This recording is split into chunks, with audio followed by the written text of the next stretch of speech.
후에 예수께서 제자들과 유대 땅으로 가서 거기서 함께 유하시며 세례를 베푸시더라. 요한도 살렘 가까운 에논에서 세례를 베푸니 거기 물이 많음이라. 그러므로 사람들이 와서 세례를 받더라. 요한이 아직 옥에 갇히지 아니하였더라. 요한이 예수의 제자 중에 한 유대인과 더불어 정길 예식에 대하여 변론이 되었더니 그들이 요한에게 가서 이르되 랍비여, 선생님과 함께 요단강 저편에 있던 이 곧 선생님이 증언하시던 이가 세례를 베풀매 사람들이 다 그에게로 가더이다. 요한이 대답하여 이르되 만일 하늘에서 주신 바 아니면 사람이 아무것도 받을 수 없느니라. 내가 말한 바 나는 그리스도가 아니요 그의 앞에서 보내심을 받은 자라 한 것을 증언할 자는 너희니라. 신부를 취하는 자는 신랑이나 서서 신랑의 음성을 듣는 친구가 크게 기뻐하나니 나는 이러한 기쁨으로 충만하였노라. 그는 흥하여야 하겠고 나는 쇠하여야 하니라. 아멘. 아멘. 하나님, 이게 처음으로 우리 교회에서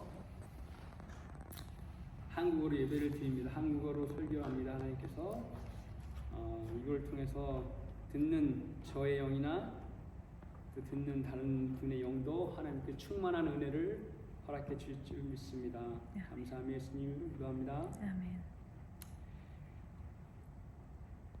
오늘은 교만과 겸손 사이의 침묵의 전쟁이라는 제목으로 하나님 말씀을 선포하겠습니다. 교만과 겸손 사이의 소리 없는 전쟁, 이것이 항상 우리 그리스도인들의 마음에 있는 것이기 때문에 오늘은 그 것에 대하여 말씀을 나누겠습니다. 기독교인들의 마음속에 일어나는 교만과 겸손 사이의 조용한 전쟁은 우리 마음속에 있는 고귀한 하나님의 사랑과 믿음 그리고 기쁨과 감사를 뺏어갈 수 있는 위험한 전쟁입니다. 그러므로 우리가 이 전쟁에서 패하지 않고 승리하여 하나님께서 우리에게 주신 기쁨을 정말 충만하게 누리는 삶을 살아야 할 것입니다.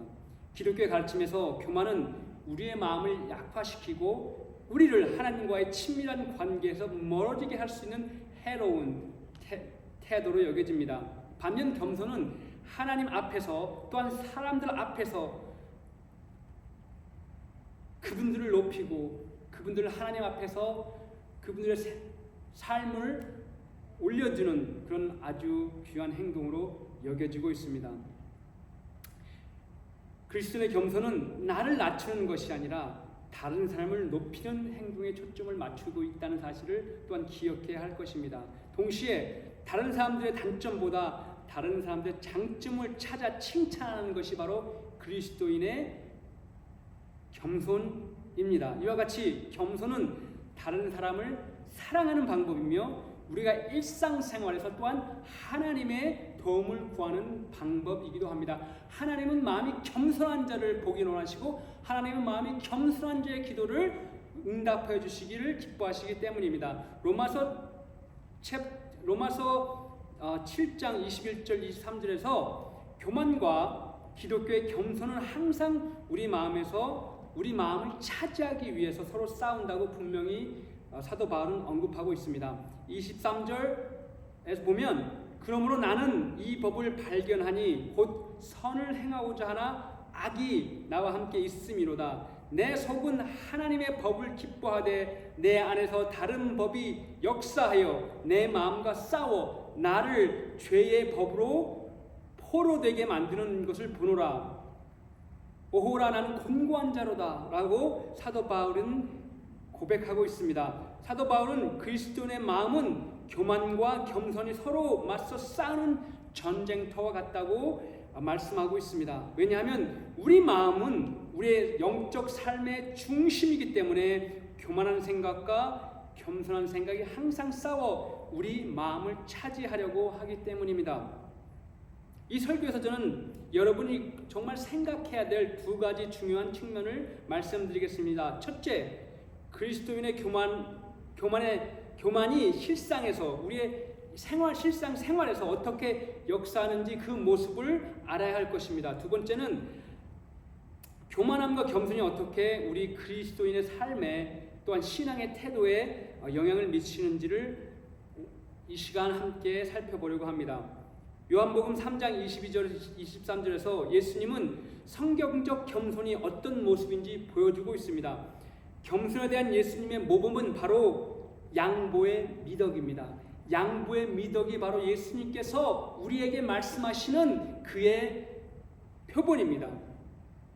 다른 사람들을 첫 번째 선택권을 가지게 해주는 것, 다른 사람들이 먼저 선택하게 하도록 양보하는 것, 이것이 바로 예수 그리스도께서 우리에게 말씀하신 그리스도인의 겸손입니다. 오늘 이야기에서 예수님은 그의 제자들을 데리고 광야 한적한 곳으로 데려가시는 장면이 나옵니다. 이 한적한 시골은 세례 요한이 세례를 주던 에논에서 멀리 떨어진 외딴 지역입니다.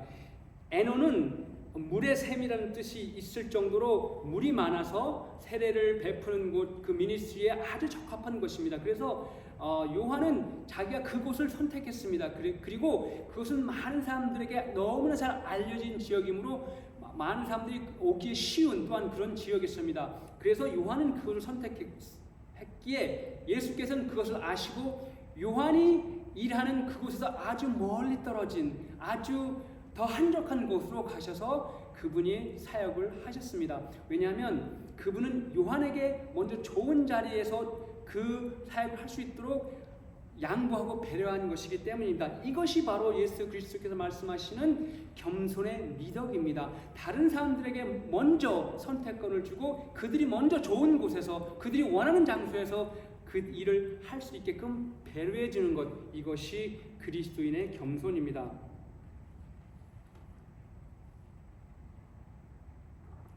우리는 창세기 13장에서 이와 비슷한 이야기를 또한 볼 수 있습니다.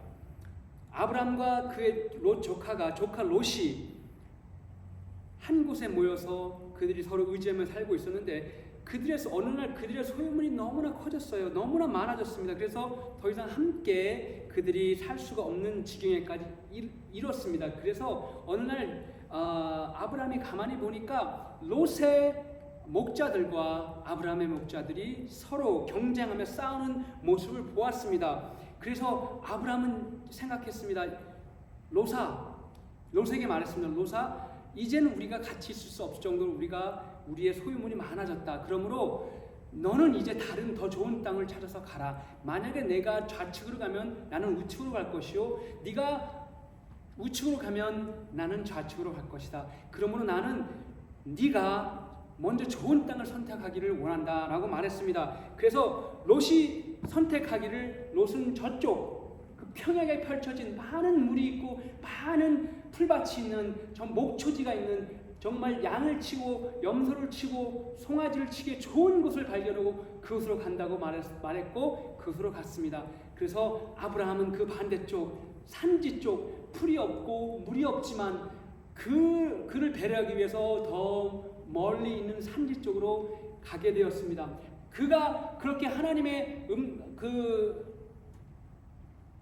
배려, 하나님의 겸손한 마음을 따르는 마음으로 다른 곳을 선택하고 갔을 때 밤에 하나님은 그에게 임재하십니다. 그리고 이렇게 말씀하십니다.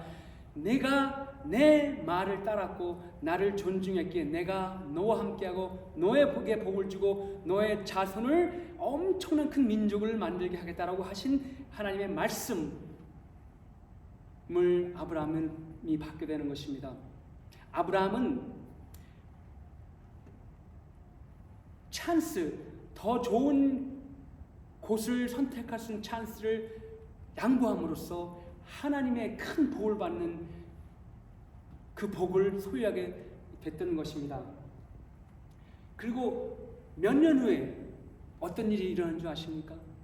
롯은 그 가지고 있는 모든 재물을 잃었고 그 아내도 잃었습니다. 왜냐하면 그 소돔에 있는 백성들이 그것을 탈취해 갔기 때문입니다. 그런데 아브라함은 하나님의 보호하심과 하나님의 인도하심으로 그의 소유가 점점 늘어서 큰 거부가 됐고 이 근방 나라에서 결단 건드릴 수 없을 만큼의 큰 힘을 가지게 되었습니다. 이것이 바로 하나님께서 말씀하시는 겸손한 자의 축복이 바로 이 모습인 것입니다.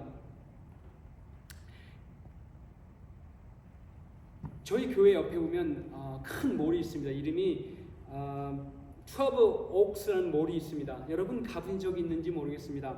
그곳에 금요일 밤 저녁에 가면 정말 모든 파킹 스페이스가 파킹한 장소가 꽉 차서 거기다 주차 장소를 찾을 수 없을 만큼 정말 붐비는 그런 곳입니다. 그런데 여러분도 이런 경험을 한 적이 있으십니까? 만약에 당신이 어떤 굉장히 붐비는 주차장에 갔는데 드디어 가서 주차 장소를 찾다가 드디어 아주 멋있는, 아주 아름다운, 아주 좋은 주차 장소를 찾았습니다. 그래서 당신이 그걸 들어가려고 대기하고 있는데 다른 사람이 먼저 그것을 간 경험이 있으십니까? 아주 우리의 기분을 상하게 하고 속상하게 하는 그런 일입니다.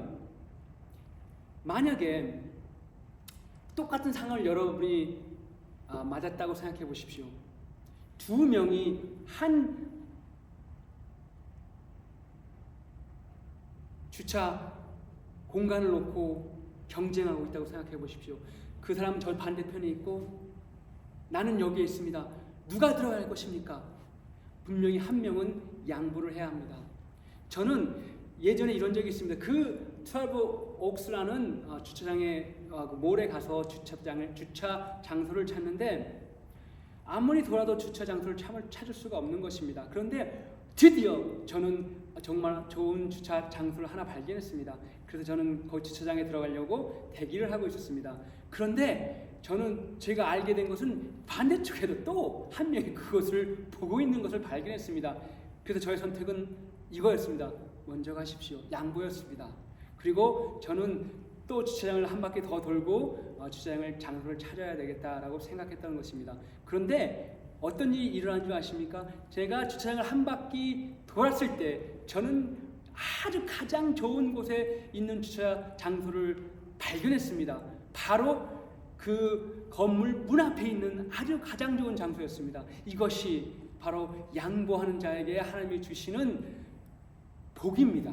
이것이 아주 작은 예가 될 수 있을지는 모르겠지만 이것이 정말 perfect example, 아주 완벽한 하나님의 providence, 하나님의 인도하심에 아주 강력한 예가 될 수 있는 것입니다.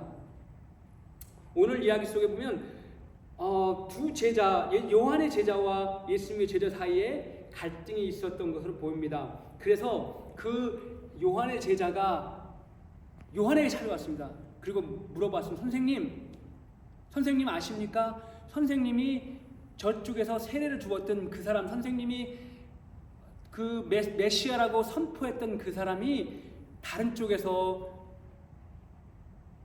세례를 주고 있는데 모든 사람들이 그리로 갑니다. 그거 아십니까? 라고 말하는 것을 볼 수가 있습니다. 이곳에서 정말 중요한 강조점은 요한의 제자들은 자기에게 수많은 사람들이 와서 세례를 받음에도 불구하고 다른 사람들의 떡이 커 보이는 것처럼 예수님으로 가는 그 사람들이 더 커 보였던 것입니다. 그래서 그들은 컴패러티브, 경쟁심의 마음을 가지고 요한께 온 것입니다. 경쟁하는 마음은 바로 하나님이 싫어하시는, 하나님이 원치 않으시는 교만한 마음의 결과입니다. 이것이 교만의 정의는 바로 다른 사람들이 행하고 있는 것을 더 크게 보는 마음입니다. 교만은 때때로 우리를 다른 사람들하고 경쟁하게 만드는 내면의 생각이며 그것은 그 교만은 어떻게 하면 다른 사람들을 이용하여 내가 이익을 볼까 하는 것에 초점이 맞춰 있는 생각입니다. 그것은 바로 교만입니다. 겸손은 내가 다른 사람들을 위해서 이익을 위해서 양보하는 것이고 교만은 다른 사람들을 억압해서 내가 이익을 취하는 것입니다. 세례 요한의 제자가 경쟁심과 교만으로 어려움을 겪고 있었을 때 요한은 그들에게 성경적 겸손이 무엇인지 말씀하고 있습니다. 그는 이렇게 말합니다. 나는 메시아가 아니라 그 메시아를 돕는 사람입니다. 그는 더 왕성해지겠고 나는 더 작아져야 합니다. 그것이 나의 기쁨이며 그 기쁨이 나 안에 충만합니다. 다시 말하면 그리스도인들의 겸손은 내 자신을 낮추는 것이 아니라 다른 사람들을 더 높이는 것입니다. 다시 말하면 우리는 겸손한 사람은 나를 사랑하고 나를 하나님 앞에서 인정하고 내가 하나님의 사랑받는 사람이라고를 알고 동시에 다른 사람도 똑같이 하나님이 사랑하는 존재라고 믿고 그를 높여주는 것입니다. 또 어떤 우리의 관계에서 겸손한 사람은 다른 사람들의 장점을 찾으려고 노력하는 사람입니다. 겸손은 다른 사람들의 장점을 찾아서 그 장점을 인정해주고 그 장점을 높여주는 것이 겸손이고, 교만은 사람들과 관계에서 단점을 찾아내고 단점을 지적하는 것이 교만한 사람입니다. 그러므로 그리스도인은 하나님의 겸손, 즉 장점을 찾고 장점을 칭찬해주고 그 사람을 인정해주고 높여주는 것이 바로 그리스도인의 겸손입니다. 그리스도인의 교만은 항상 사람들의 생각을 통해 끊임없이 우리의 겸손을 공격하고 우리의 내면의 기쁨을 파괴시키려고 노력한다는 사실을 우리는 알아야 합니다. 저는 그 교만한 생각이, 교만이 어떻게 세례 요한의 생각을 통해 그의 확신과 그의 믿음을 약화시켰는지를 볼 수 있는 성경 제목을 나누고자 합니다. 마태복음 11장 2절 3절에 옥에 갇힌 요한이 메시아의 행적을 듣고 그의 제자들을 예수님께 보내어 묻는 장면이 있습니다. 요한은 그의 제자들 예수님께 보냈습니다. 그리고 이렇게 질문합니다. 제자들이 예수께 당신이 메시아입니까? 아니면 우리가 또 다른 사람을 기다려야 합니까? 요한이 우리를 보내서 당신에게 묻고 있습니다. 라고 하는 장면이 있는 것을 우리는 봅니다. 세례 요한은 하나님을 향한 강한 믿음이 있는 사람이었고 굉장히 영적인 사람이었고 영적인 리더였습니다. 그 이스라엘 민족 가운데. 그런데 그 강한 사람도 그가 어려움에 당했을 때 그가 교만 앞에 무릎을 꿇는 모습을 보여지는 상황이 있습니다. 그러므로 모든 그리스도인은 그가 강한 그리스도인이고 그가 영적인 그리스도인이고 그가 강한 믿음을 갖고 있다 하더라도 우리의 삶 가운데 어려움이 닥칠 때 그가 넘어지는 모습을 볼 수가 있는 것입니다. 그러므로 우리는 우리의 마음을 지켜야 하는 것입니다. 왜 마음이 중요하냐면 우리의 마음은 하나님께서 그분의 말씀 우리 마음 그 밭에 적어놓으신, 즉 하나님의 말씀을 담고 있는 그릇이기 때문입니다. 우리의 spiritual life, 우리의 영적 삶의 가장 중요한 부분이 바로 우리의 마음, heart에서 나오기 때문에 마음이 중요한 것입니다. 그래서 우리의 생각은 항상 우리의 마음을 공격합니다. 그러면 그 교만한 마음을 퍼뜨리기 위해서, 그 마음의 중심을 흩어지기 위해서 생각을 통해서 우리의 마음을 공격합니다. 우리가 생각을 통해서 우리의 마음의 공격을 받을 때는 우리는 딱 한 가지 해야 할 것이 있습니다. 그것은 우리가 나의 생각은 옳지 않다라고 그 생각을 부정하는 것입니다. 만약에 우리가 그 생각을 받고 그것이 옳다고 인정하는 순간 우리의 교만은 우리의 생각을 통해서 마음을 잡아버리고, 그러므로 우리의 그 마음을 통해서 우리 행동이 나오기 때문입니다. 제가 청년 전도사 있을 때 어느 날 한 학생이 저에게 이런 말을 한 적이 있습니다. 너는 패배자야. 이거 굉장히 심각한 말이었습니다.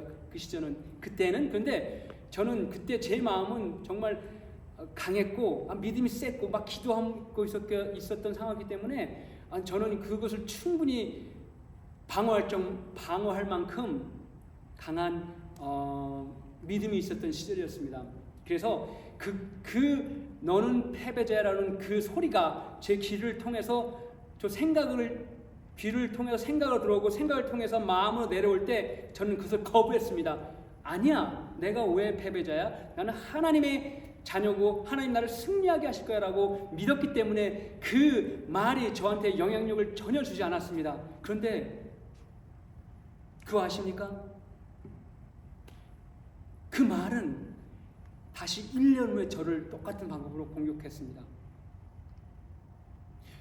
교만은 항상 우리 주위에서 떠돌면서 우리가 약해지길 기다리고 우리가 약해졌을 때 또 공격하는 그런 악한 생각들입니다. 어느 날 제가 너무너무 힘들어 하나님께 이런 기도를 했습니다. 하나님, 컴플레인을 했죠. 하나님, 왜 상황이 이렇게 안 좋습니까? 왜 저한테 이렇게 대우하십니까? 저는 정말 이런 식으로 하시면 정말 하나님 마음이 속상하고 하나님을 정말 따를 수가 없습니다 라고 하나님 앞에 컴플레인 했을 때 저는 그 목소리를 또 한 번 듣게 됩니다. 너는 패배자야.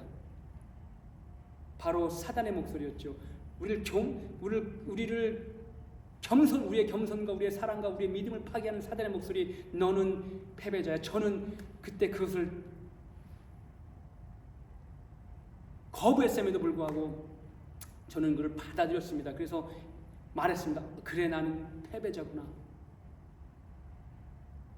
제가 그걸 인정하는 순간 그 교만한 생각이 제 마음을 완전히 사로잡고 저는 저의 삶은 굉장히 어려움에 빠지게 됩니다. 저는 기쁨이 없었고 예배의 기쁨과 기도의 능력을 상실했고 또한 사람들의 관계에서 사랑의 관계가 깨지고 다른 사람들 미워하고 다른 사람들 더 싫어하는 이런 어려운 상황에 처해지게 됐습니다. 저는 몸무게를 5kg, 6kg가 빠지는 그런 어려운 상황을 맞이하게 되었습니다. 그것은 바로 제가 그 교만한 생각에 사로잡혔기 때문입니다. 만약에 여러분들이 그런 생각들, 그건 잘못된 생각들, 네게티브한 생각들이 여러분 마음으로 들어올 때 여러분은 과감하게 얘기해야 됩니다. 아니다.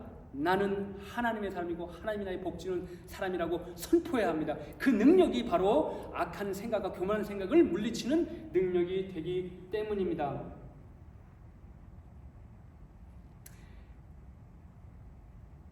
우리는 알아야 합니다. 그리스도인들에게 유혹은 우리의 생각을 통해서 역사한다는 사실입니다.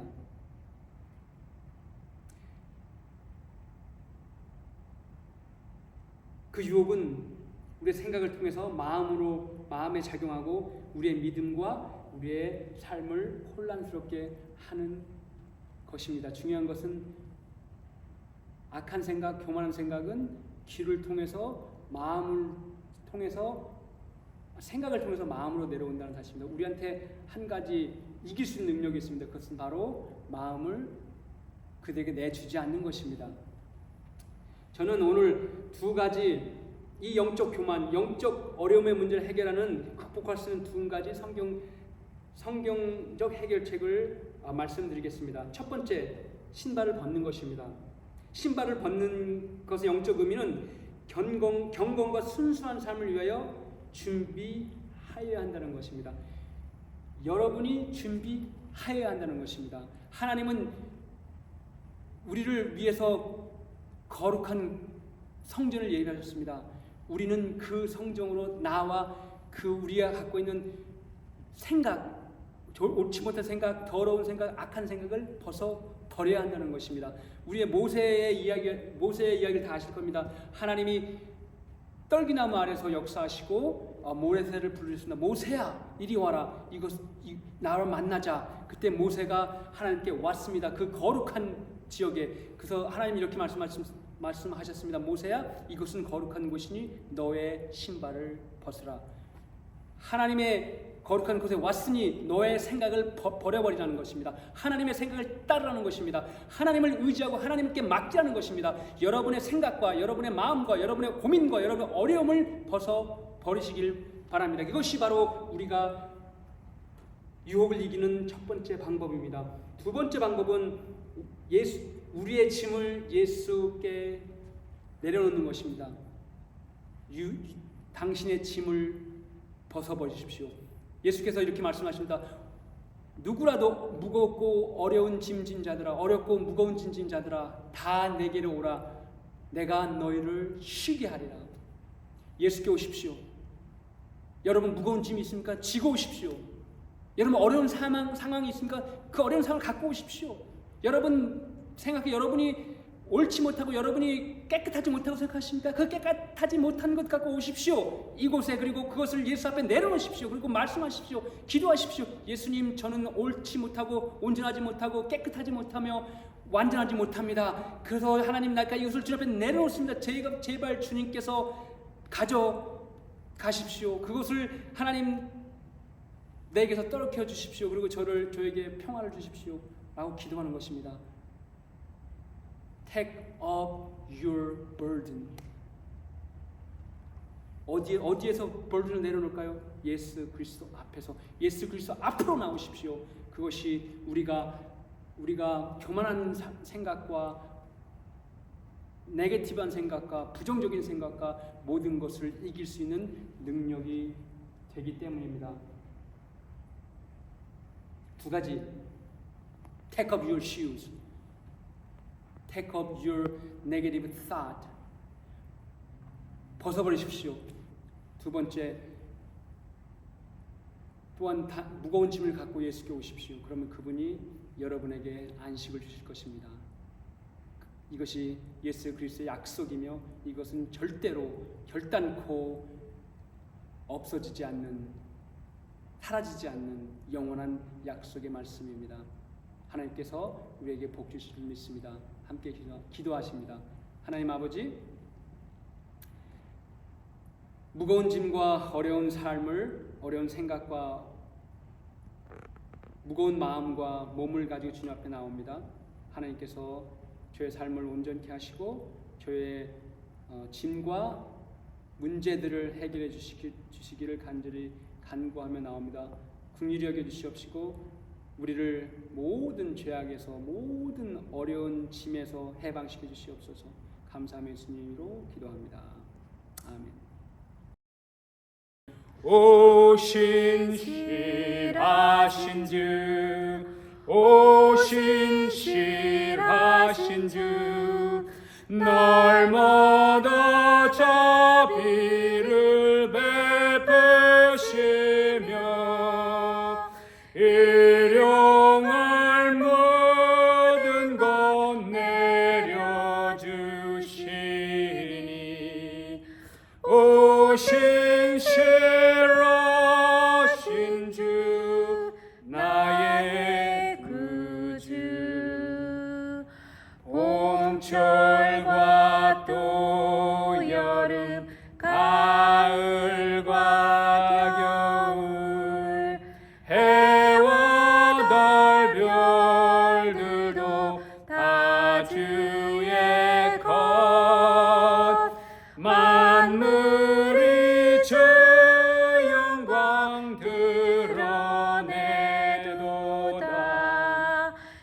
신실한 주 사랑 나타내네. 오 신실하신 주, 오 신실하신 주, 날마다 자비를 베푸시며 일용할 양식을 내려주시니 오 신실하신 주 나의 구주 내 죄를 사하여 안위하시고 주 전에 오셔서 인도하네. 오늘은 되고 내일의 소망 주만의 만복을 내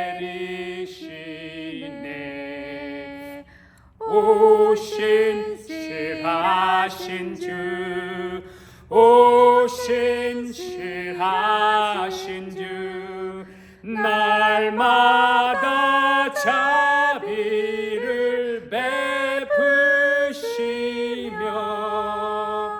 일용할 모든 것 내려주시니